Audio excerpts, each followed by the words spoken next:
Ani? Diyos ko, ang anak ko! Paldo, tulungan mo ako! Si Ani!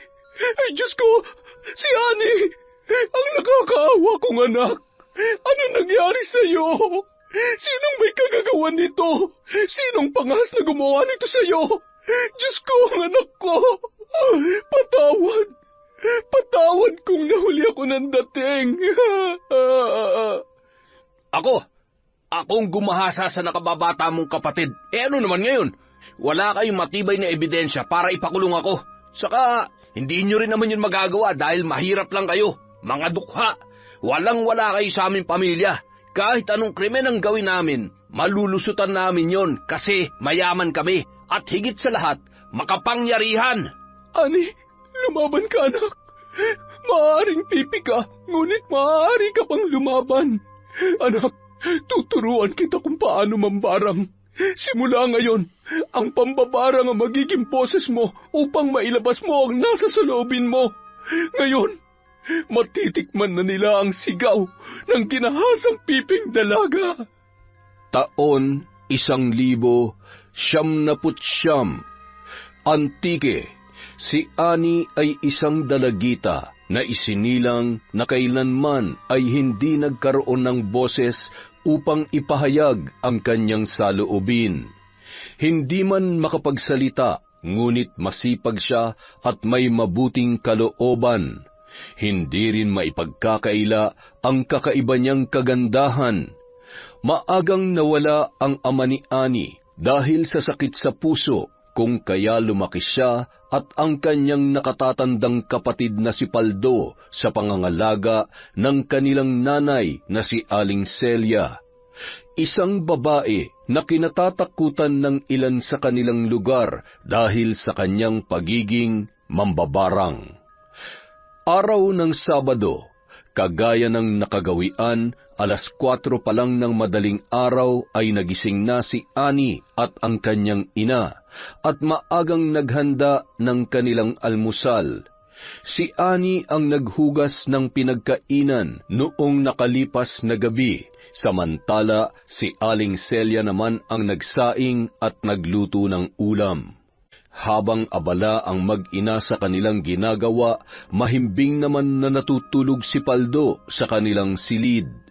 Naglalaway pa ang lalaki at malakas ang paghilik na tila mahimbing ang pagkakatulog. Anak, ikaw na muna ang bahala dito sa bahay. Pupunta muna ako sa tindahan ni Manding. Bibili lamang ako ng kape, ha? Tumango na lamang si Ani dahil sa tinuran ng kanyang ina.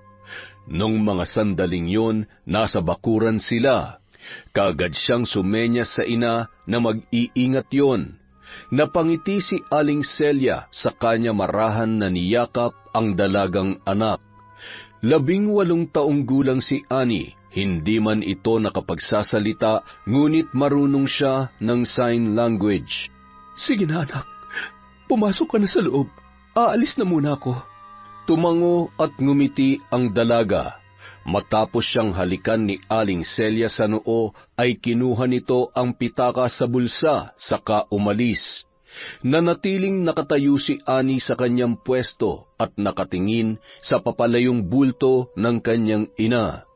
Nang tuluyang mawala yon sa kanyang paningin, saka siya nagsimulang maglakad pabalik sa loob ng kanilang bahay. Nakakailang hakbang pa lamang si Ani nang makarinig siya ng mga boses na nagkukwentuhan at nagtatawanan. Napatigil siya at napasulyap kung saan yon nagmumula. Napangiti siya ng masulyapan ang 2 mga kalalakihan na papalapit sa kanyang kinaroroonan. O Ani, magandang umaga sa'yo. Nandiyan bang Kuya Paldo mo? Kaagad namang napatango si Ani dahil sa tanong na yun ni Ruben. Sumenyas pa siya sa 2 kalalakihan na pumasok na sa loob ng kanilang bahay. Ngumiti naman si Ruben dahil doon, saka siya lumapit sa dalaga at bahagya niya pang ginulo ang buhok ng babae. Hindi na nagulat si Ani dahil sa ginawang yon ni Ruben. Nakasanayan na rin kasi nila yon, kaya masasabi niya na normal na yon para sa kanila. Si Ruben ay matalik na kaibigan ng Kuya Paldo niya. Mas matanda ng kaunti ang lalaki ng ilang taon sa kanila. 25 taong gulang na si Ruben, samantalang nasa 22 taong gulang pa lamang ang kuya ni Annie na si Paldo. Samantala, ang dalaga naman ay 18 taong gulang pa lamang. Si Ruben ay nagmula sa mayamang pamilya. Ang pamilya nila ang nagmamay-ari ng pinakamalawak na palayan sa lugar na yon, at maliban doon, pamilya rin nila ang nagmamay-ari ng pabrika ng mga sapatos kung saan nagtatrabaho ang kanyang Kuya Paldo. Ang kasama namang lalaki ni Ruben ay si Jerome. Kagaya ni Ruben, nagmula rin yon sa mayamang pamilya. Mas angat nga lang ng kaunti sina Ruben, at mas matanda ng 3 taon si Jerome sa kanya. Nang makapasok sa loob ang tatlo, ay eksakto namang kalalabas lang ni Paldo sa kanilang silid. Pikit matang napahikab pa ang lalaki at napakamot sa bandang ibaba ng kanyang tiyan. Napatawa naman sina Ruben at Jerome dahil sa inasta ng kanilang kaibigan. Bahagya pang nagulat si Paldo nang marinig ang tawanan ng kanyang mga kabarkada. Ruben, Jerome, ang aga nyo naman yata. Ani, hindi mo man lang ako sinabihan na nandito pala tong mga to. Sira ulo, paano naman makakapagsalita tong kapatid mo pipi nga, hindi ba? Pasensya ka na, Ani ha. Nakalimutan ko. Bakit pala kayo napadalaw dito ng ganito kaaga? Wala, manggugulo lang. Nababagot kasi ako sa bahay. Maliban kay Yaya wala na akong ibang kasama dun. Ganun ba? Nakapag-almusal na ba kayo? Mag-almusal kaya muna tayo. Ani, sumabay ka na sa amin. Kumain na kami, tol. Dito na lang muna kami sa sala ni Jerome. Inosenteng napatingin lang sa 3 mga kalalakihan si Annie. Hindi niya maintindihan ang mga yon, ni hindi niya alam kung ano ba ang pinag-uusapan ng Kuya Paldo niya at ng kanyang mga kabarkada. Namalayan na lamang niya na hinihila na siya sa kamay ng kanyang kuya patungo sa hapagkainan. Halika na, kumain na tayo, Ani. Bahagya pang sumenya si Paldo sa kapatid para maintindihan nito ang kanyang sinasabi. Nang umagang yun, magkasabay na nag-almusal ang magkapatid. Nang matapos sila sa pag-aagahan, eksakto namang kababalik lamang ni Aling Celia. Mabuti naman at nakapag-almusal na kayo ng kapatid mo, Paldo. Nakalimutan ko kasi siyang bilinan kanina na mauna na kayong kumain at huwag niyo na akong hintayin. Opo, Inay. San pala galing tong mga gulay niyo? Dun kay Mang Kanor. Ibinigay niya yan sa akin. Ganun ba? Sa sala na muna ako, Nay, ha? Nandun kasi sina Ruben at Jerome. Nung mga sandaling yon, tahimik na nakikinig ang 2 lalaki ng drama sa debateryang radyo. Habang nakikinig sa drama sa radyo, ay palihim na pinagmamasdan ni Ruben ang kapatid ni Paldo na si Annie. Mukhang napansin din yun ni Jerome dahil bahagya pa niyang siniko ang lalaki at nakangising inaasar. Anong tingin yan, Ruben, ha? Huwag mo sabihing natitipuhan mo yung piping yan. Ano man pinagsasasabi mo dyan, Jerome? Bakit naman ako magkakagusto sa taong mahirap at hindi makapagsalita? Mag-isip-isip ka nga. Sus, aminin mo na, tol. Alam naman nating dalawa na kahit pipi si Annie ay hindi maitatanggim maganda siya at ganun din ang hubog ng katawan niya. Sira ulo. Pasensya na, natagalan ako. Anong pinag-usapan niyo? Wala. Ano, gusto mo bang sumama sa amin ngayon, Paldo? Saan niyo naman balak pumunta? Sa kabilang baryo, tambay tayo sa basketball court, magpapawis tayo. Kami lang pala, baka kasi mga muy bayabas ka na naman eh. Oy, biro lang yun ha. Ano, tara. Sige, tara. Medyo malapit lamang ang kabilang baryo, ngunit sumakay pa rin silang 3 sa dumaang tricycle.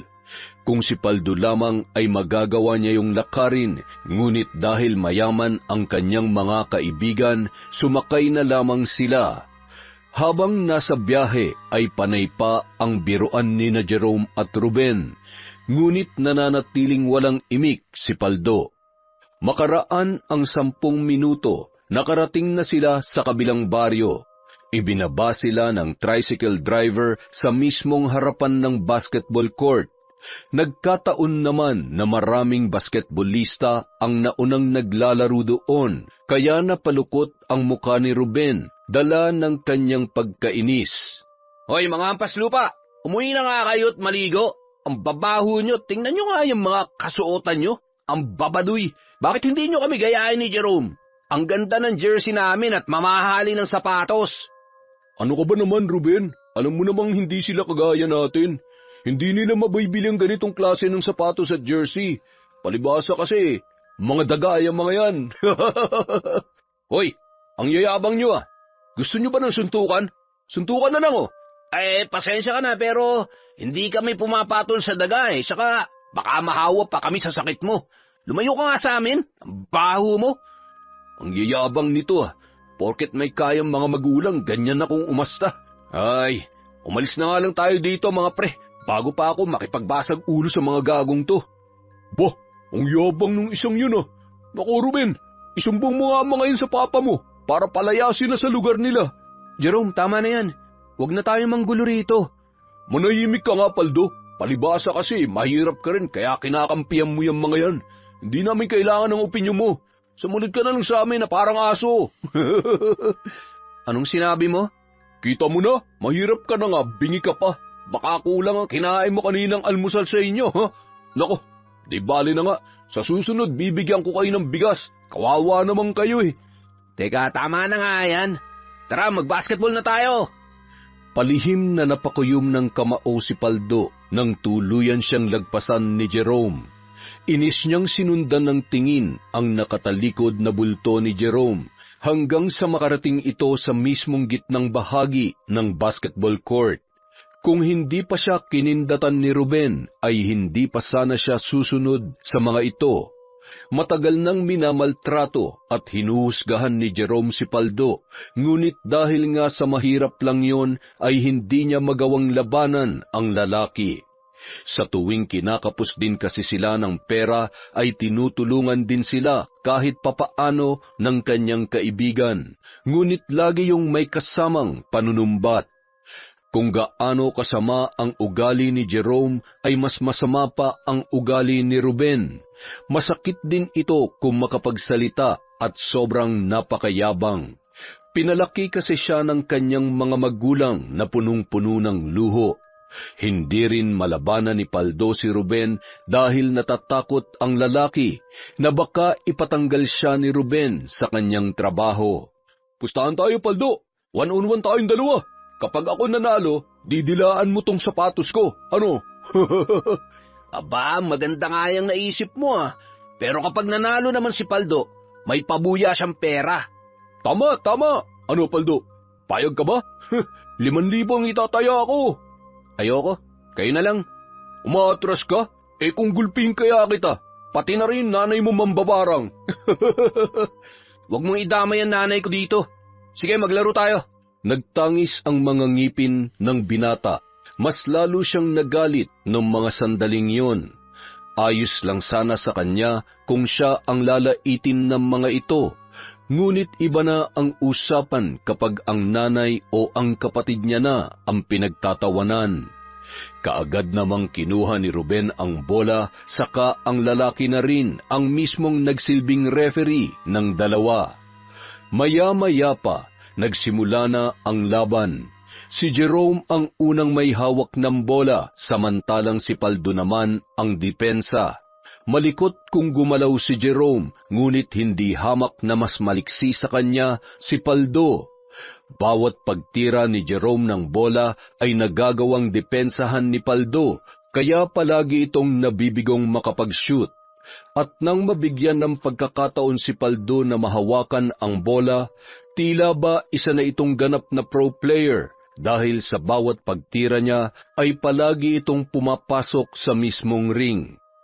Habang tumatagal, mas lalong nagiging mainit ang labanan ng dalawa, ngunit kahit anuman ang gawin ni Jerome, ay wala pa rin siyang magawa sa husay ni Paldo. Nagsimula na ring umasim ang muka ni Jerome sa galit at pagkainis laban sa kanyang katunggali. 1-8 na ang kanilang puntos. 1 si Jerome, samantalang si Paldo naman ay naka-8 puntos na. Kakaibang tensyon ang namamagitan sa dalawa. Bumibigat na ang hangin na nakapalibot sa kanila. Kapwa sila nakakaramdam ng galit at pagkainis sa isa't isa. Nang mga sandaling yun, si Paldo pa rin ang may hawak ng bola. Nagtagis pa ang mga ngipin ni Jerome nang sikuhin niya si Paldo at sa pilitang inagaw ang bolang hawak nito. Hindi pa nakontento si Jerome kaya sinikmuraan niya pa ang binata at sa halip na saring ipasok ang bola ay hinambalos niya yun sa muka ng kanyang kaibigan. Nagulat ang mga taong naroroon dahil sa ginawang yon ni Jerome. Bumagsak si Paldo sa sahig ng basketball court. Napahawak ito sa kanyang ulo. Sa sobrang lakas ng pagkakabato ni Jerome, pakiramdam niya ay para siyang tinamaan ng malaking bato sa kanyang muka. "Mandaraya ka kasi, kaya yan ang napala mo. Balak mo pa ako ipahiya sa mga tao dito ah. Ano bang pinagsasasabi mo, Jerome? Hindi ako nandadaya." "Sinungaling ka! Bilis, dilaan mo sapatos ko!" "Hoy Jerome, napakasama mo talaga. Porket mayaman ka, ginaganyan mo na si Paldo. Ikaw naman ang mandaraya. Mahiya ka nga. Ang dami nakakakita oh." "Manahimik kang hayop ka. Wala kang kwenta. O ano, Paldo? Didilaan mo pa ang sapatos ko o doon ako gaganti sa kapatid mong Pipi?" Huwag mong idadamay si Ani rito. Hoy Paldo, matuto kang lumugar ha. Wala kang karapatang sigawan si Jerome. Mamaya mo ipatanggal kita kay Papa sa trabaho. Nabigla ang lahat nang biglang lumapit si Paldo kay Jerome. Tinaasan pa siya ng kilay ng lalaki at sinenyasan siya nito na dilaan ang kanyang sapatos.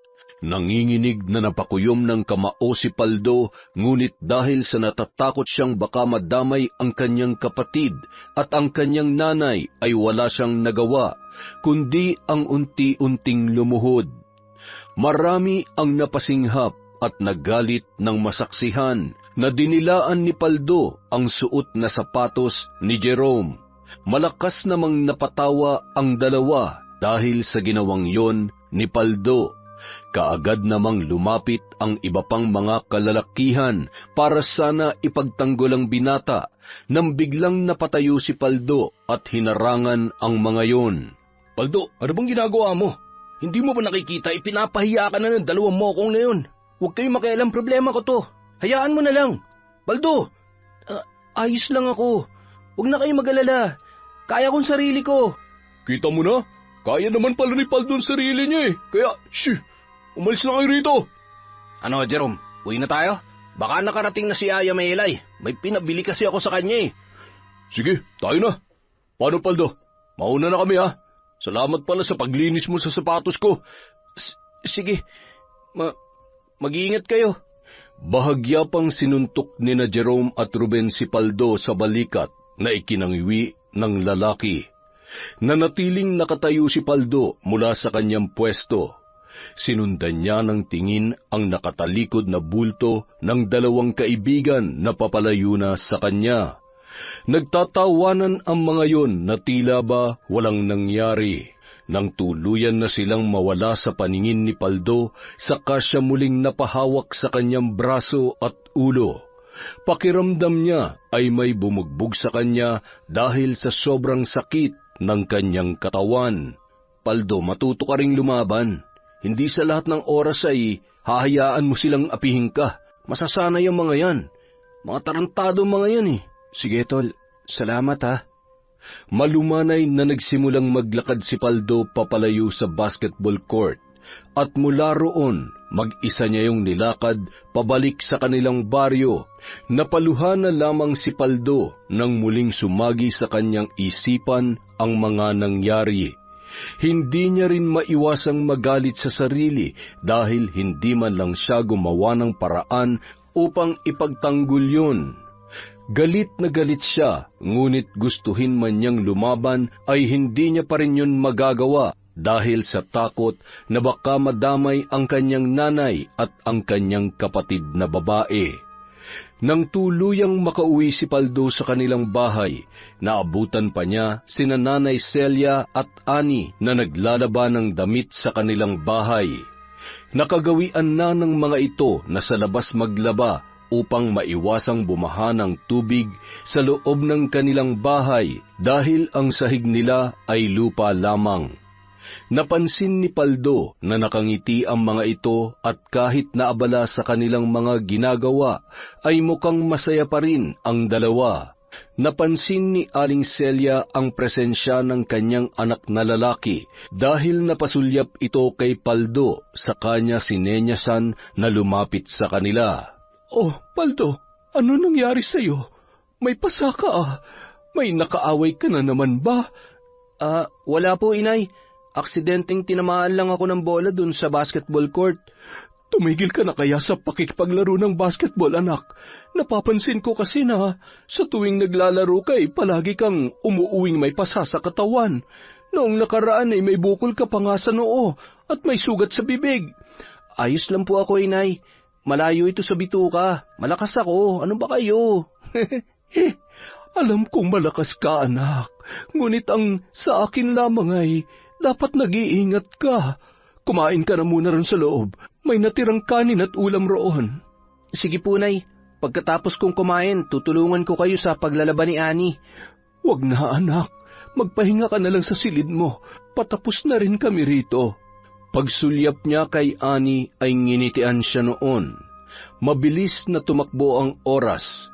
Nung sumunod na araw, 3:00 pa lang ng madaling araw ay nagising na si Aling Celia at maging ang mga anak niyang sina Ani at Paldo. Nakagawian na kasi nilang mag-iina na sa tuwing araw ng linggo ay magsisimba sila. 4:00 na ng umaga nang umalis sila sa kanilang bahay. Sa bayan pa kasi sila magsisimba at 2 baryo rin ang pagitan nito mula sa kanila. Nang dahil sa wala silang sapat na perang pambayad sa tricycle ay nilalakad lang nila ang mahaba-habang daanan bago sila tuluyang nakakarating sa simbahan. Mag-aalas 5 na nang sila ay dumating doon. Agaw pansin pa sila ng mangilan-ngilang tao nang makapasok sila sa loob. Hindi na rin bago sa kanila yon dahil sa tuwing nakikita sila ng ibang tao ay talaga namang pinag-uusapan sila. Hindi ba yan yung babaeng mambabarang? Palagi yung pumapasok sa loob ng simbahan, ngunit halang naman ang kaluluwa. Ano pa nga bang maasahan mo sa isang mambabarang? Malamang mamamatay tao yan, hindi ba? Huwag ka na magsalita at baka marinig ka pa nila. Nakakatakot pa naman ang mga yan magalit. Baka wala sa oras ay gantihan nila tayo sa pamamagitan ng barang. Tama ka. Sige, manahimik na lamang tayo bago pa nila tayo marinig. Napailing-iling na lamang si Aling Celia dahil sa tinuran ng 2 matanda. Malamang ay maririnig pa rin niya ang kanilang pag-uusap dahil maliban sa malakas ang kanilang boses ay nasa harapan lang nila nakaupo ang nasabing matatanda. Matagal nang usap-usapan si Aling Celia sa kanilang lugar dahil sa pagiging isa niyang mambabarang. Mayroon din kumakalat na istorya dati na kaya raw namatay ang kanyang asawang si Manuel ay dahil binarang niya. Ngunit ang totoo ay wala naman talaga siyang kasalanan. May sakit sa puso ang kanyang namayapang asawa at hindi niya gusto na yun ay mawala. Kung hindi lang sana maagang namatay ang kanyang mister, marahil ay maganda rin ang kanilang buhay ng kanyang mga anak. Ayos lang po ba kayo, Nay? Huwag niyo na silang pakinggan. Hayaan yung mga yan. Ayos lamang ako, anak. Huwag ka mag-alala. Napapikit na lamang ng mata si Aling Celia, kaya ganoon na lang din ang ginawa ni Paldo. Taimtim na nagdasal ang mag-iina. Napamulat lang sila ng mga mata nang may dumating na lalaki sa kanilang likuran. Napapitlag pa si Ani nang may umakbay sa kanya at nang sulyapan niya ito ay sumalubong ang nakangising muka ni Ruben. Oh, Ruben, nandito ka pala. Kanina pa ako rito. Nauna pa nga ako sa inyo . Nandun sila papa sa unahan. Ganun ba? Nang matapos ang misa, sumabay sa kanila si Ruben sa paglabas. Huminto lang sila sa mismong harapan ng simbahan upang hintayin ang mga magulang ng binata. Mula sa malayo, natanaw ni Aling Celia ang mayamang mag-asawa na palabas ng simbahan. Sa kasuotan pa lamang ng mga ito ay malayong malayo na sa itsura nila. Mukhang galante ang dalawa at tila ba nagniningning dahil sa sobrang gara at ganda ng kanilang kasuotan. Magandang araw sa inyo, Doña Lai at Don Jericho. Ang gaganda naman ho ng mga damit ninyo at halatang mamahalin. Ruben, halika na. Umalis na tayo. Meron pa tayong papasyalan. Pa, hindi pa ako sasama sa inyo. At bakit naman? Huwag mong sabihin pupunta ka na naman sa bahay niyang sina Celia. Natitiyak mo ba ligtas ka ron? Mawalang galang na po, Don Jericho. Mahirap lamang po kami, ngunit nasisiguro ko sa inyo na ligtas sa amin si Ruben. Mabuti sana kung mahirap lang kayo. Ang problema ay, hindi ba isa kang mambabarang? Saka paano kung yung mga alaga mong insekto kumapit sa balat ng anak ko? Don Jericho, wala ho kaming... Manahimik ka, babae. Kilala kita, at huwag kang sumabad sa usapan namin mag-ama dahil isang hamak ka lamang na hampas lupa. Nay, tama na po. Hayaan na lang po natin sila. O paano, Paldo? Alis na kami, ha? Sige, ingat na lamang kayo. Hay nako, anak. Bakit pa ang hiling mong lumapit sa mga hampas lupang yan? Nako, paano kung magkasakit ka, kakalapit mo sa kanila? Hindi mo alam kung naliligo ba ang mga yan. Halika na. Pagkapasok mo sa sasakyan, mag-alkohol ka kaagad. Opo, sige po, Ma. Palihim na napaismid si Aling Celia. Dati pa naman ay nayayabangan na talaga siya sa mga magulang ni Ruben. Kung siya lang sana ang masusunod ay hindi niya pagtatrabahuhin ang kanyang anak na si Paldo sa pabrika nila Ruben. Ngunit dahil kapos sila ay wala siyang magawa, kundi hayaan na lamang at magtiis.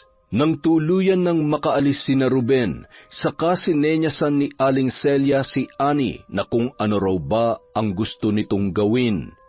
Araw naman ng linggo kaya binabalak ni Aling Celia na mamasyal muna sila. Kapag ipinagpabukas kasi nila ay magiging abala na naman sila sa kani-kanilang mga trabaho.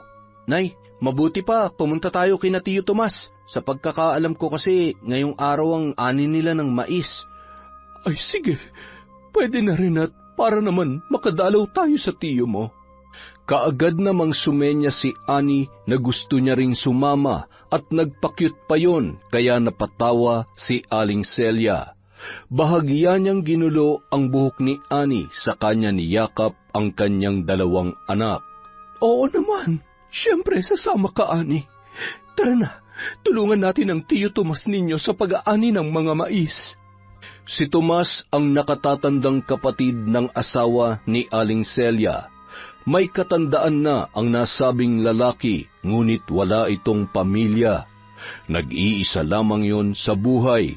Hindi kagaya ni Aling Celia ay may kaya naman kahit papaano si Tiyo Tomas.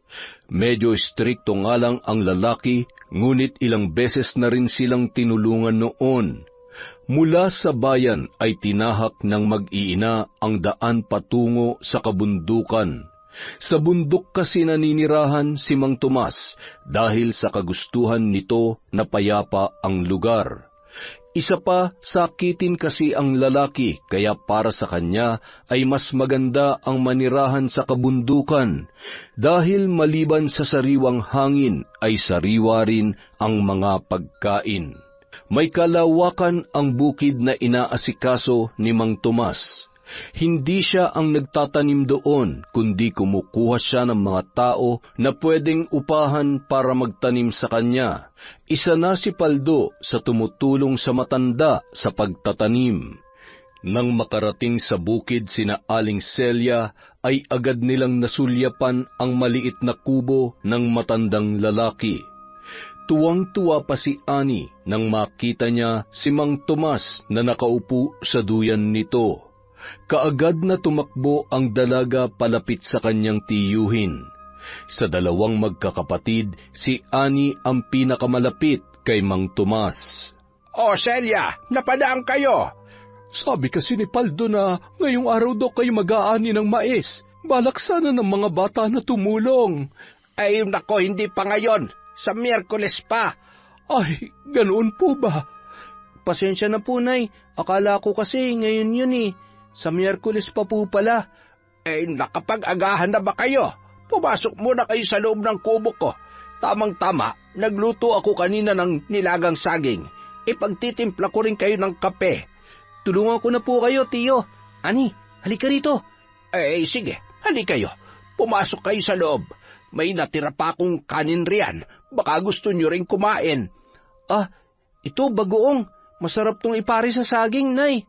May pagka-istrikto man si Mang Tomas, ngunit hindi maitatanggi na may mabuting kalooban pa rin siya, lalo na sa kanyang mga pamangkin.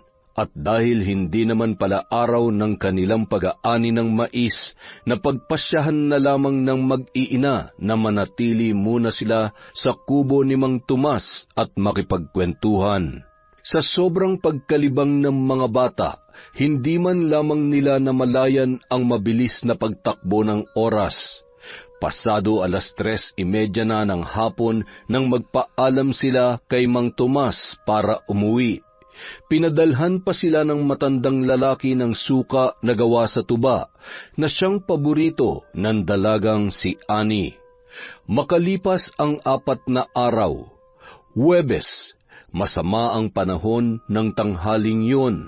Makulimlim ang kalangitan at malakas ang hangin na tila ba nagbabadyang bumuhos ang napakalakas na ulan. Nang mga sandaling yun, nasa sala sina Ruben, Jerome at Paldo. Masama kasi ang lagay ng panahon kaya hindi na pumasok sa trabaho ang binata. Tahimik na nakikinig ng balita sa debateryang radyo ang tatlo nang biglang pumasok sa loob ng bahay si Annie. May buhat pa na isang basket ang dalaga na puno ng mga nilabhang damit. Nakita naman yon ni Aling Celia na nasa pintuan ng kusina. Paldo, pakitulungan mo nga yung kapatid mo sa pagbuhat ng basket. Alam mo namang mabigat yan. Ay, pasensya na po, Nay. Nalibang kasi ako sa pakikinig ng balita sa radyo. Akin na yan, Ani. Ako na magdadala sa kwarto.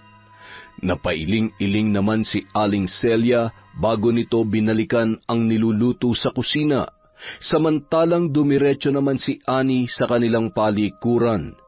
Sina Jerome at Ruben naman ay nasa sala pa rin, ngunit palihim na nakamasid si Ruben kay Annie. Sinundan din niya ng tingin ng dalaga nang pumasok ito sa kanilang banyo. Sinulyapan pa ni Ruben si Jerome na nakasandal sa dingding at doon lang niya napansin na nakapikit pala ang mga mata ng lalaki. Sunod-sunod na napalunok si Ruben nang marinig ang pagdaloy ng tubig sa loob ng banyo nila Paldo.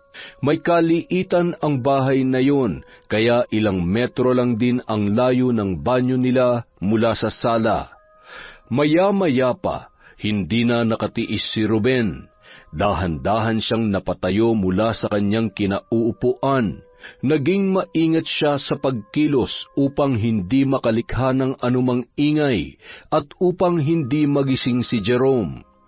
Nung mga sandaling yun ay biglang bumuhos na rin ang napakalakas na ulan. Nagtagumpay si Ruben sa kanyang binabalak. Nakarating siya sa harapan ng banyo na walang balakid. Gawa sa kawayan ang banyo nila Paldo at meron yung mga kakaunting siwang. Mula sa maliit na siwang ay palihim na napasilip roon si Ruben. Tila ba nabuhayan siya ng dugo nang masilip doon si Annie na wala ng saplot ang buong katawan. Walang kamalay-malay ang dalaga na binobosohan pala siya ng lalaki. Sunod-sunod ang pagkakalunok ni Ruben. Napaayos siya ng pagkakatayo at napahawak sa kanyang dibdib. Pakiramdam niya anumang oras ay mawawala na siya sa kanyang sarili dahil sa sobrang init na kanyang nararamdaman. Akmang bubuksan na sana ni Ruben ang pintuan ng banyo nang biglang may nagsalita sa kanyang likuran. "Ruben, anong ginagawa mo dyan? Binobosohan mo bang kapatid ko?" Paldo? Ha? Hindi Nagmamadali na kasi ako. Tinatawag na ako ng kalikasan kaya, hindi ko na namalayan na nandyan pala ang kapatid mo. Pasensya na. Ayos lang. Teka, paanong hindi mo namalayan na pumasok ditong kapatid ko? Nakatulog ka rin ba, Ruben? Ha? Anong ibig mo sabihin? Kung nakatulog ka rin ba, si Jerome kasi tulog Naghihilik pa nga Oo. Kagigising ko nga lang Malamig kasi ang panahon. Masarap matulog. Kaya naman pala. Lalabas din yan maya-maya. Hintayin mo na lang. Pasensya ka na Hindi. Ayos lang. Kaagad na silang bumalik sa sala para maupo. Inakbayan pa ni Ruben si Jerome na ikinapitlag ng lalaki. Wala sa oras na nagising yon, kaya napatawa sina Ruben at Paldo. Inis na napakamot naman sa sarili niyang batok si Jerome dahil sa pagkakagulat. Pasensya ka na, pre, hindi ko sinasadya. Bakit ka kasi nakatulog? Anong oras na ba? Mukhang malakas ang ulan Anong oras kaya yung titila? 11:00 pa lang naman, pre. Ilang saglit pa, biglang lumabas si Annie sa kanilang banyo. Nakatapis ang katawan nito ng tuwalya. Muli na namang napatitig si Ruben sa dalaga. Hindi niya na naman maiwasang mag-init ang katawan nang masilayan si Annie. Mas lalo siyang natukso sa dalaga. Nakaramdam siya ng pananabik na matikman ang katawan noon. Bumalik lamang siya sa ulirat nang tapikin ni Paldo ang kanyang balikat. At kung hindi pa yun ginawa sa kanya, ay hindi niya mapapansin na wala na pala roon si Annie. Sige na, Ruben. Wala nang tao sa loob. Pumasok ka na. Anong gagawin ko sa loob? Akala ko ba tinatawag ka ng kalikasan? Ay, oo nga pala. Pasensya ka na. Bigla kasing umurong Umurong daw? Ano pre? Huwag mong sabihin pinagnanasaan mo si Annie kanina habang natutulog ako. Sira ulo, manahimik ka dyan. Paldo, anak, tawagin mo na mga kaibigan mo at si Annie. Kakain na tayo. Ano, Ruben? Kakain ka ba? Malakas ang ulan at gutom na rin naman ako. May magagawa pa ba ako? Sige, ikaw na lang ang kumain. Ako, ayoko. Natigilan si Jerome nang malanghap ang amoy ng niluluto ni Aling Celia. Pinakbit na may manok ang niluto ng ginang. Sa amoy pa lang ay hindi sinasadyang nakaramdam ng pagkatakam si Jerome. Pakiramdam niya ay bigla na lamang siyang nagutom kaya wala sa oras na napatayo at nauna pa kina Paldo at Ruben na tumungo sa hapagkainan. Napailing-iling naman na sumunod si Ruben sa lalaki. Naabutan pa ni Ruben si Jerome na nakatitig sa ulam na hinain ni Aling Celia. Sa ibabaw ng mesa ay may nakahanda na ring mga pinggan at kutsara, ngunit napansin niya na ang 2 pinggan na naroon ay mukhang bago at ganun din ang 2 pares ng kutsara at tinidor. Gawa sa plastik ang ibang plato samantalang babasagin naman ang 2. O Jerome, akala ko ba hindi ka kakain? Manahimik ka nga dyan. Nandito na pala kayong 2. Sige na, maupo na kayo. Gamitin niyo ang babasaging pinggan bago ang mga yan. Binilihan ni Paldo nung nakarang araw kaya hindi pa nagagamit. O itong mangkok para sa inyo para iba ang kakainan ninyo kesa sa amin. Kaagad namang naupo sina Ruben at Jerome. Maya-maya pa, dumating din sina Annie at Paldo. Naupo si Annie sa tabi ng nanay niya at ng kuya niyang si Paldo. Magkatabi naman sa kabilang upuan sina Jerome at Ruben. Nanatiling nakatitig lang si Jerome sa pagkaing nasa kanilang harapan. Nagdadalawang isip ang lalaki kung kakain ba siya o hindi, ngunit dahil sa mabangong amoy ng putaheng nasa kanyang harapan, hindi na niya napigilan ang sarili, dahilan kaya kaagad siyang kumain. Muntikan pa siyang mabulunan dahil sa sobrang bilis ng kanyang pagsubo. Grabe, ang sarap mo pala magluto, Aling Celia. Mas masarap ka pa magluto kaysa sa yaya ko. Tinatamad kasi yung magluto lagi. Pero yung luto nyo, kakaiba to, ang sarap. Ganoon ba? Sige lang, kumain lang kayo ng kumain. Si Ruben naman ay tahimik lamang sa kanyang kinauupuan. Paminsan-minsan, palihim na ninanakawan ng tingin si Annie na tahimik lang ding kumakain. Napailing-iling pa si Ruben dahil ilang beses na muntikang mabulunan si Jerome. Halatang sarap na sarap ang lalaki sa kanyang kinakain. Nang matapos silang mananghalian, ay muling bumalik sina Ruben at Jerome sa sala. Napahawak pa si Jerome sa kanyang tiyan dahil sa sobrang pagkabusog, samantalang nakangising inaasar naman siya ng kanyang kaibigan. Aba, mukhang busog na busog yung ayaw kumain Manahimik ka nga dyan, Ruben. Oh, mukhang tumitila na ang ulan.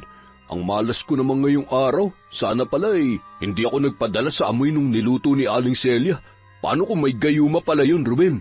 Hindi ko rin alam. Basta konti lang ang kinain ko, hindi kagaya mo. Biglang umasim ang mukha ni Jerome. Kaagad siyang kumaripas ng takbo palabas sa bahay nila Aling Celia. Pakiramdam niya, siya ay maduduwal. Nagkataon naman na papabalik na sa sala si Paldo, kaya nakita niya ang buong pangyayari.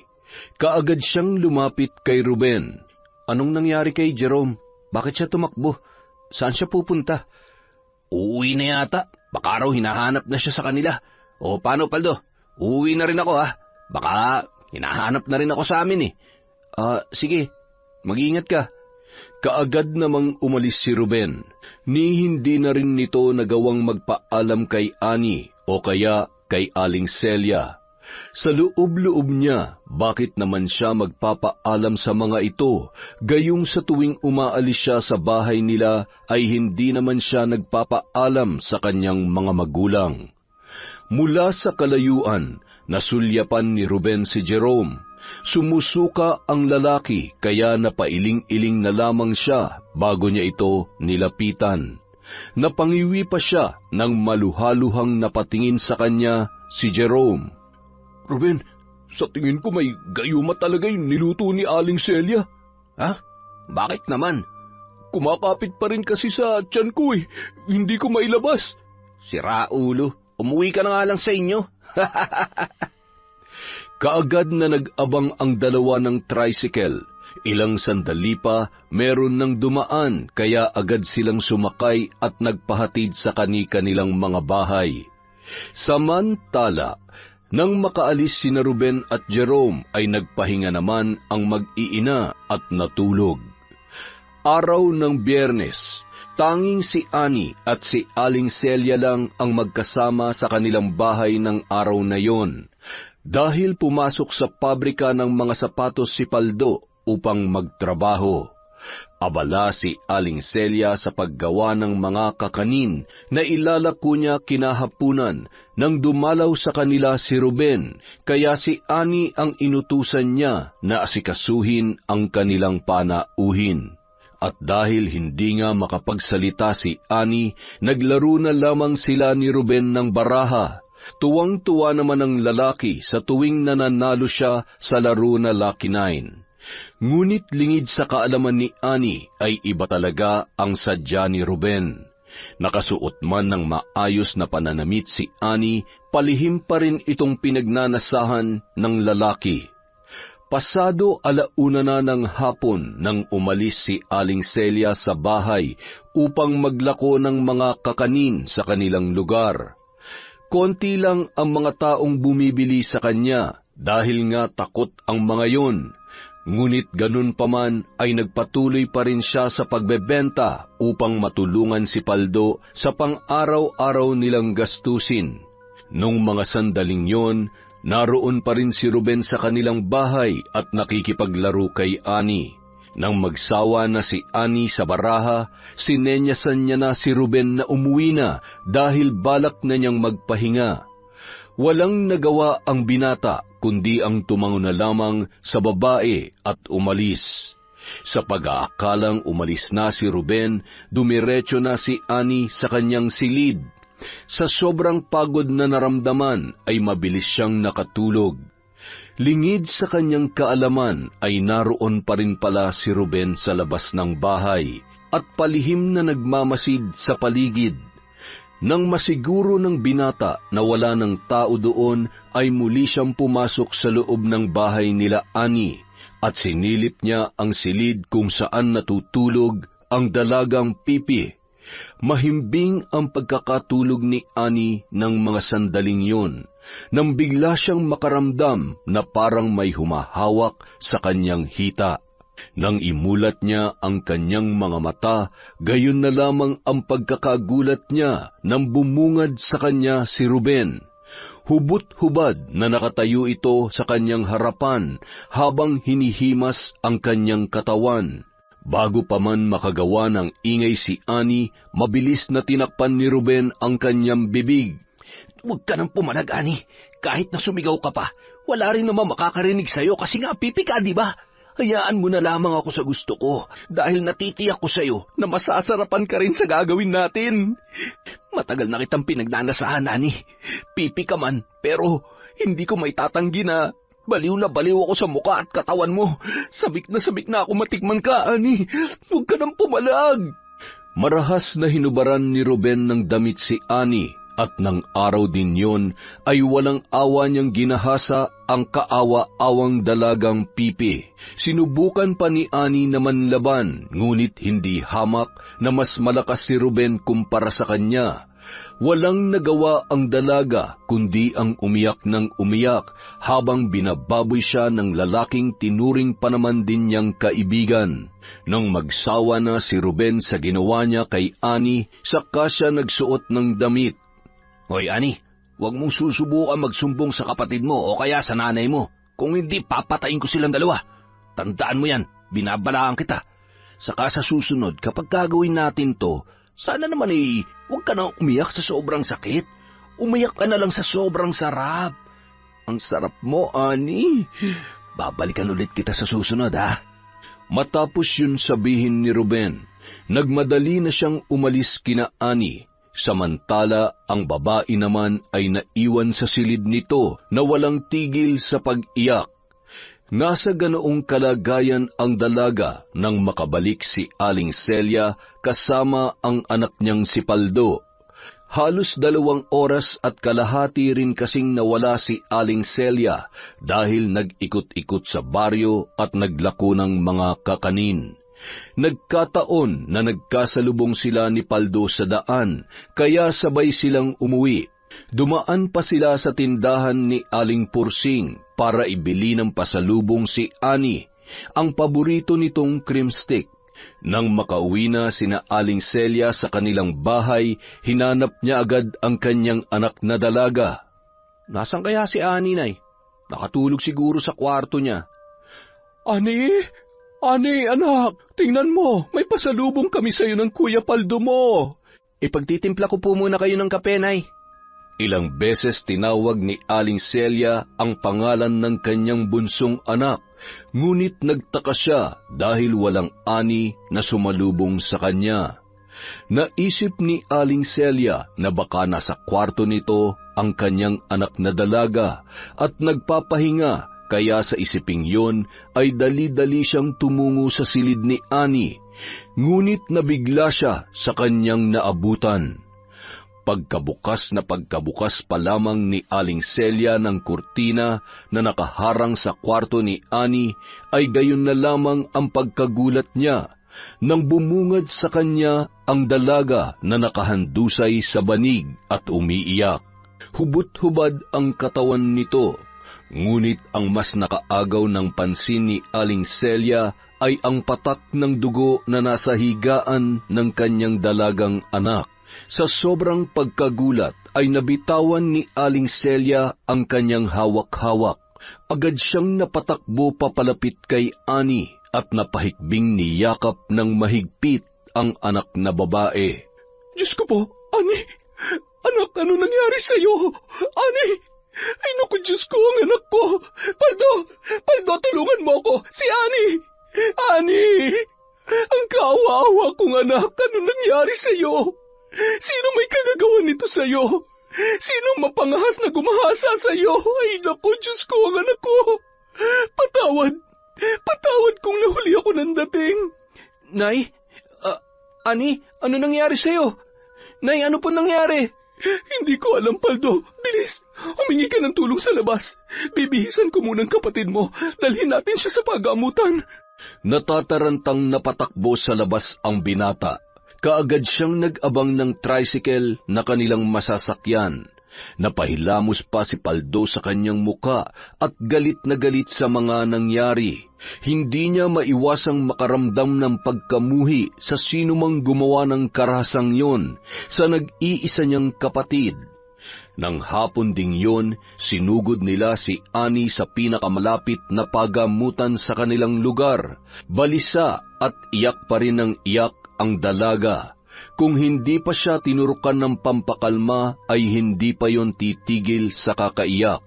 At dahil wala namang sapat na pera ang mag-ina, hindi rin sila nagtagal sa pagamutan. Mabigat man sa kalooban ng ginang, ay inuwi na nila si Ani. Anak, sino ba may gawa nito sa'yo? Bakit ayaw mong sabihin? Kailangan niyang pagbayaran ng ginawa niyang ito. Sunod-sunod na napailing si Ani at humagulgol na naman ng iyak. Kahit anong sabihin nina Aling Celia at Paldo ay ayaw pa ring umamin ng dalaga kung sino ba ang taong gumahasa sa kanya. Ang pangyayaring yon ay nag-iwan ng matinding trauma kay Ani. Palagi itong nagkukulong sa kanyang silid at halos hindi makakain ng tama, kaya sapilitang napahinto si Aling Celia sa paglalako ng mga kakanin, upang mabantayan ang kanyang anak. Ilang beses din dumalaw sina Ruben at Jerome sa bahay nila Ani, ngunit maging ang mga ito ay ayaw tingnan man lang ang piping dalaga. Isang gabi, mahimbing na natutulog noon si Paldo nang makarinig siya ng mahinang ungol na nagmumula sa kwarto ng kapatid niya. Kaya agad na napabalikwas ng bangon ang binata at patakbong pumasok sa loob ng silid ng kanyang kapatid. Ngunit ganun na lamang ang galit niya nang maabutan niya si Ani na ginagahasa ng taong hindi niya inaasahang makita. Napatakbo si Paldo papalapit sa mga ito, sa kanya marahas na tinulak si Ruben. Dahil sa sobrang galit na kanyang naramdaman, mabilis at sunod-sunod na sinuntok ni Paldo si Ruben. Mukhang hindi yun napaghandaan ng binata dahil hindi ito nakapanlaban at mabilis na bumagsak. Hayop ka! Walang hiya ka! Bakit mo ginahasa ang kapatid ko? Isusumbong kita sa mga pulis! Ipapakulong kitang tarantado ka! Ipapakulong? Paano mo ako ipapakulong, mga pulubi kayo? Napakadali kong gawa ng paraan na itanggi ang sinasabi mo. Mga dukha kayo. Kami mayaman. Kahit anong gawin naming krimen, makakalusot pa rin kami dahil may kaya ang pamilya namin at higit sa lahat, makapangyarihan. Napakasama mo! Papatayin kita! Ano nangyayari rito? Ani, anak! Ruben, gabing-gabi na bakit nandito ka? Ikaw ang gumahasa sa anak ko! Bago pa man muling makalapit si Paldo kay Ruben, ay mabilis yung tumayo, saka nito marahas na itinulak si Aling Celia at patakbong tumakas. Ni walang suot na kahit na ano ang lalaki habang ito ay tumatakbo. Hindi na nagawa pang habulin ni Paldo si Ruben dahil sa kalagayan ng ina. Sa halip ay tinulungan niya si Aling Celia na tumayo. Napahagulgol naman ng iyak ang ginang at si Ani dahil sa nangyari ng gabing yon. Halos hindi rin makapaniwala si Paldo na si Ruben pala ang lalaking gumahasa sa kanyang kapatid. Kinabukasan, agad na lumapit ang mag-inang sina Paldo at Aling Celia sa mga pulis upang magsampa ng kaso laban kay Ruben. Ngunit totoo nga ang sinabi ng binata, makapangyarihan ang kanilang pamilya dahil binaliwala lamang ng mga pulis ang kasong yun. Hindi nila hinuli o pinuntahan man lamang si Ruben sa kanilang bahay. Sumugod sina Aling Celia at Paldo kina Ruben, ngunit ang ama lamang ng binata ang kanilang nakaharap. Napakawalang hiya ng anak mo, Jericho. Ipapakulong ko siya. Wala kang karapatang sabihin ng ganyan ng anak ko, Celia. Sa tingin mo ba may maniniwala sa inyo na ginahasa ng anak ko ang pipi mong anak? May ebidensya ba kayo, ha? Mga hayop kayo. Ikaw nga pala, Paldo. Tanggal ka na sa trabaho. Umalis na kayo rito bago ko pa kayo ipakulong. Bilisan ninyo. Umiinit ang ulo ko. Walang nagawa sina Aling Celia at Paldo kundi ang umalis na lamang. Nang makauwi ang dalawa ay ganun na lang ang pagkagulat nila nang maabutan nila si Annie na nasa sala at tahimik na nagbabasa ng lumang aklat.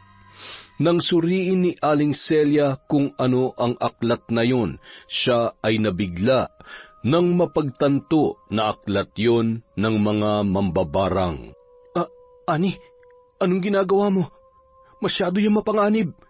Paldo, hayaan mo siya, anak. Pero nay, hayaan mo siya. Masyadong makapangyarihan ng pamilya ng mga hayop na yon. Kaya ano man ang gawin natin, ay hindi natin mabibigyan ng hustisya ang ginawa nila kay Annie. Hayaan mong si Annie na mismo ang gumanti sa kanila. Pero nay, Annie, sige, lumaban ka, anak. Maaaring pipi ka, ngunit maaari ka pa ring lumaban. Anak, tuturuan kita kung paano mambarang. Simula ngayon, ang pambabarang ang magiging boses mo upang mailabas mo ang nasa saloobin mo. Nang mga sandaling yun, nanlilisik ang mga mata ni Aling Celia. Maging siya ay labis niyang kinamumuhian si Ruben at maging ang pamilya nito. Hindi niya hahayaan na habang buhay silang api-apihin ng mga taong yon. Simula ng araw na yon, nagsumikap si Annie na matutunan ang pambabarang. Wala siyang araw na pinapalampas upang matuto. Nagliliyab ang galit at pagkamuhi sa puso ng dalaga. Samantala, problemado naman sina Aling Celia at Paldo dahil walang mahanap na trabaho.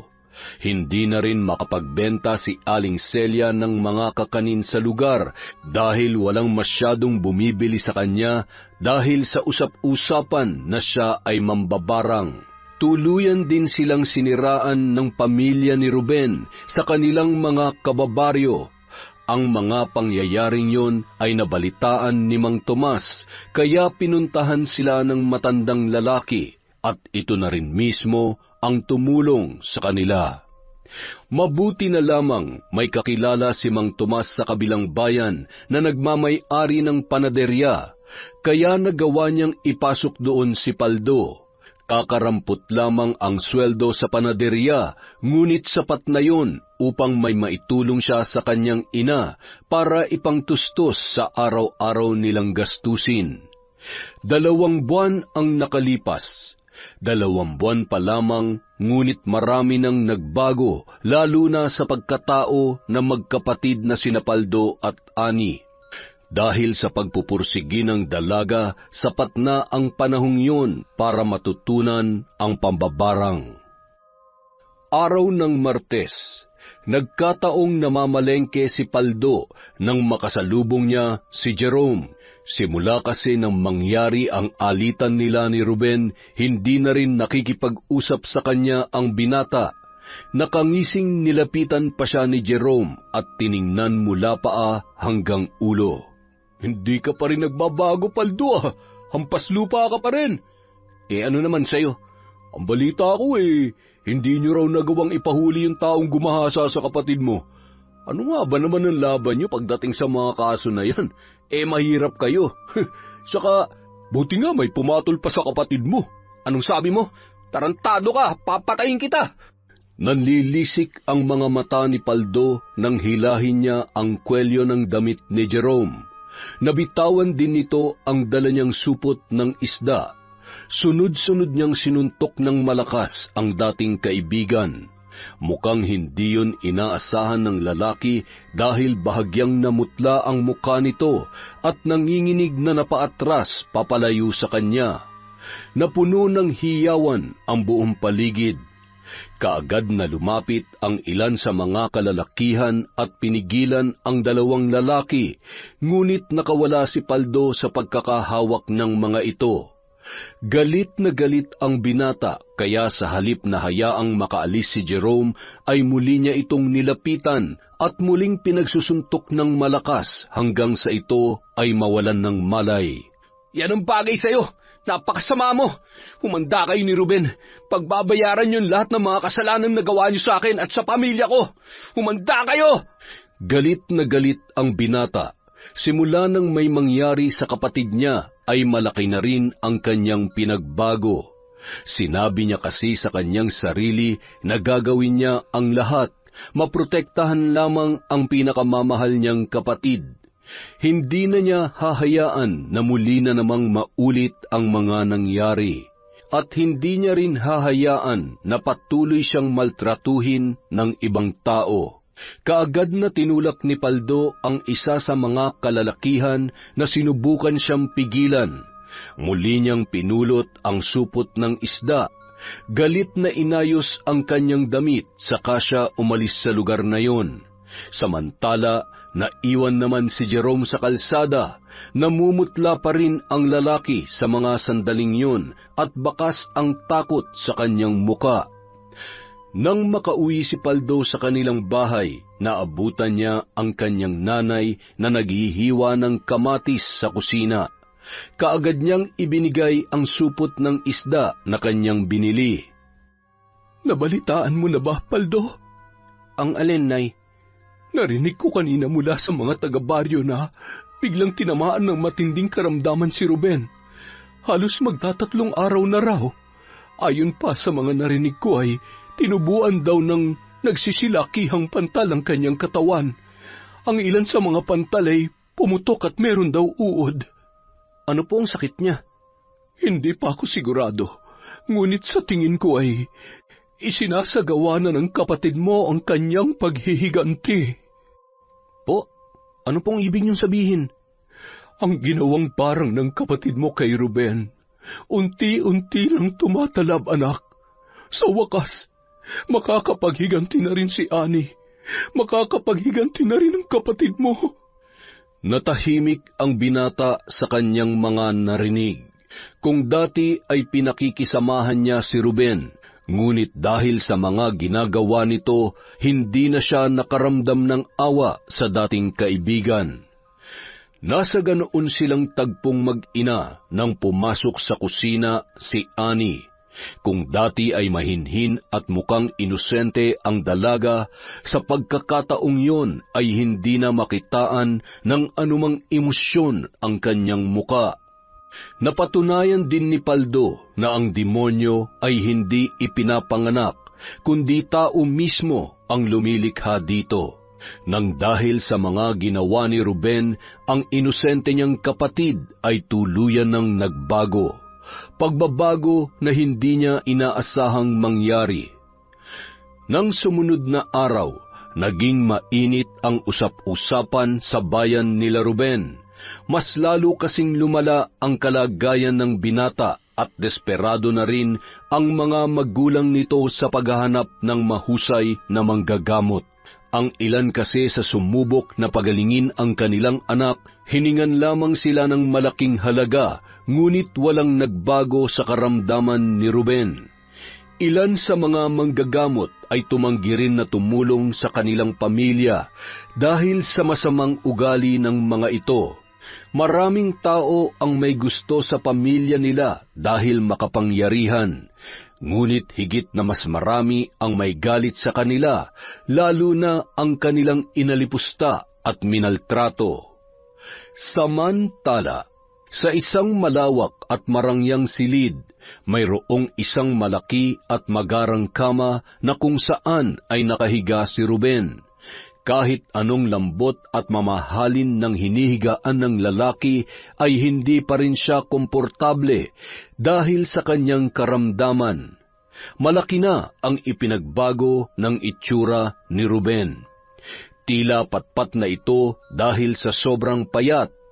Halos lumuwa na ang kanyang mga mata dahil ilang linggo na itong hindi nakakatulog. Namumutla na rin ang kanyang balat. Ang buong katawan niya ay tinutubuan ng mga pantal na nagtutubig sa loob.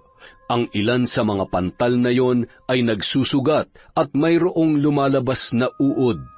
Maliban doon, lumolobo na rin ang tiyan ni Ruben na tila ba 4 na buwan ng buntis. Maging ang binata ay labis na nandidiri na sa kanyang sarili. Jericho, ano nang gagawin natin? Nakakaawa naman ang anak ko. Ano ba nangyayari sa kanya? Sino bang may kagagawan nito? Lay, hindi ko na kayang nangyayaring ito sa ating anak. Jericho, anong ibig mo sabihin? Lay, ilang taong ko rin itong itinago sa iyo at sa anak natin. Ngunit may iba akong babae. Dati ayaw kong ipaalam sa iyo dahil ayaw kong mawala kayo ng anak natin. Ngunit dahil sa mga nangyayari ngayon sa pamilya natin, hindi ko na kayo maaaring piliin pa. Isang kahihiyan ang mga nangyayaring ito. Ayoko na. Iiwan ko na kayo ni Ruben. Namilog ang mga mata ng Donya nang marinig niya yon sa kanyang asawa. Bago pa man siya makapagsalita, ay agad siyang tinalikuran ng mayamang lalaki at walang pasabing umalis ng bahay. Halos mabaliw ang babae dahil sa mga nangyayari at ganoon din si Ruben. Hindi niya matanggap na ang dating marangya at perpekto nilang buhay ay masisira lamang sa isang iglap. Ano bang nangyayari sa akin? Sobrang sakit. Hirap na ako. Hindi ko na kaya. Ito na ba ang karma ko sa lahat ng mga kasalanan na gawa ko? Napaluha na lamang ang binata. Muling sumagi sa kanyang isipan ang lahat ng mga kasalanang nagawa niya, lalo na ang nagawa niya kay Ani at sa kapatid nitong si Paldo. Maya-maya pa, biglang sumuka ng dugo si Ruben na may kasamang 2 malalaking langaw. Nataranta naman ang kanyang ina dahil doon, kaya agad niyang nilapitan ang anak. Anak, Ruben, Diyos ko, tulungan niyo po kami. Ano na ang gagawin namin? Ayos lang ako. Huwag niyo ako masyadong alalahanin. Kasalanan ko rin naman to at marahil ay ito na po ang karma ko, Ma. Anak, huwag mong sabihin yan. Lumaban ka. Para sa akin. Para sa atin.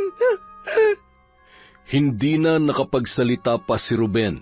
Sa halip ay pilit niya na lamang nginitian ang kanyang ina. Mas lalong napahagulgol ng iyak ang ginang, saka mahigpit na niyakap ang nanghihinang si Ruben.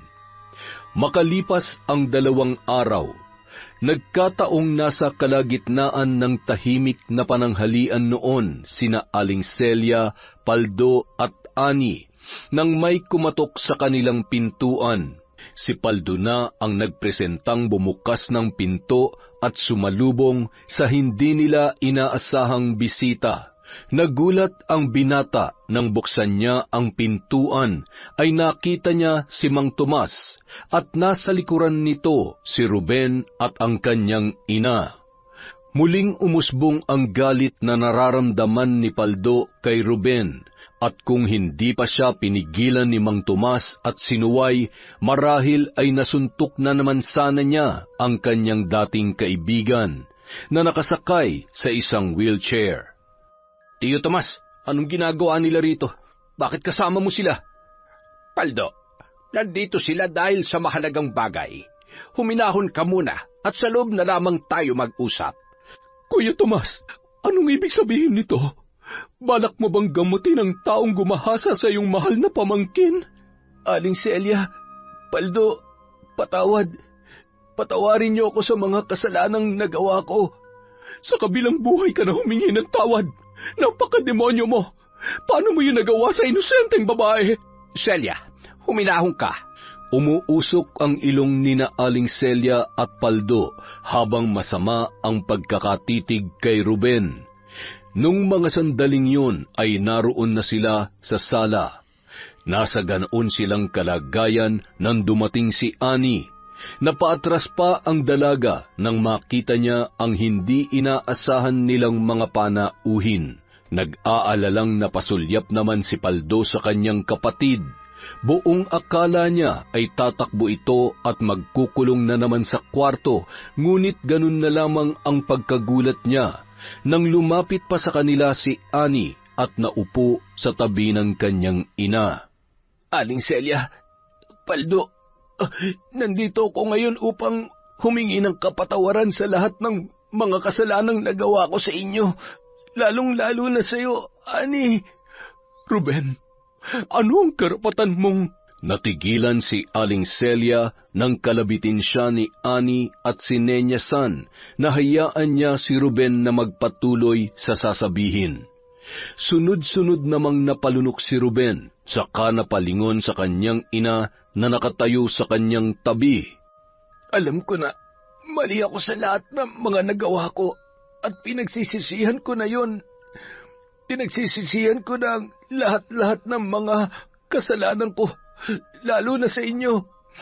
Alam kong wala akong karapatang humingi ng tawad sa inyo, ngunit patawad. Hindi ko hinihiling na patawarin niyo ako kaagad, pero sana'y dumating ang panahon na mapatawad niyo rin ako. Sunod-sunod na pumatak ang mga luha ni Annie nang marinig yon. Ang matigas niyang puso sa isang iglap tila ba bumalik sa dati. Biglang nanumbalik sa pagiging malambot. Nang masulyapan ni Aling Celia na lumuluha ang kanyang anak, ay bigla na rin siyang kumalma. Alam niya na ang nais iparating ni Annie. Hindi man sinasabi ni Annie, ngunit nararamdaman ni Aling Celia na pinapatawad na ng kanyang anak si Ruben.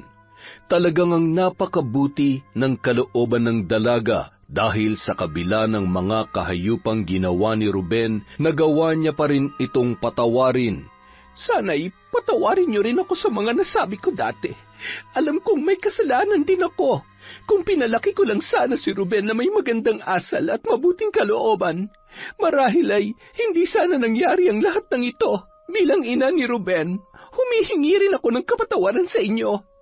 Balak kong dalhin si Ruben sa Amerika. Susubukan kong doon na lang siya ipagamot, ngunit hindi ako sigurado kung malulunasan pa ba ito gayong alam ko na hindi ito normal na karamdaman lang. Alam kong merong bumarang sa kanya. Nakakalungkot man, ngunit hindi ko kayo masisisi. Nanatiling walang imik sina Aling Celia at Paldo, ngunit sa loob-loob ni Aling Celia, imposible nang gumaling pa si Ruben, dahil tuluyan ng kumalat ang sumpa ng barang sa kanyang katawan.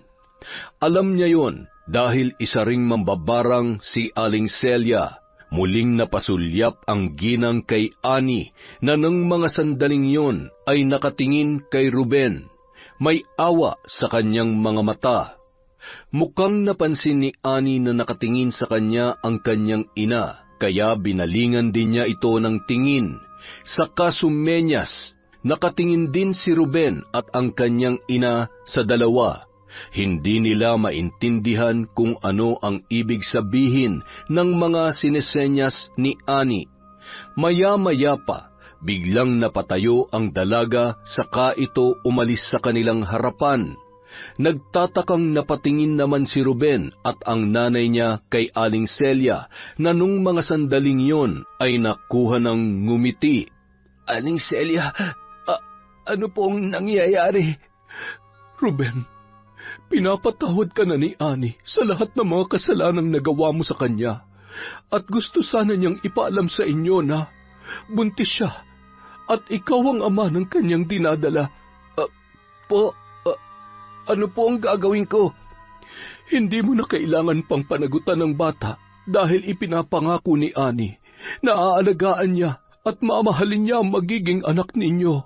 Ano man ang mangyari, magpagaling ka raw sa Amerika at naway magkaroon ka ng masayang buhay.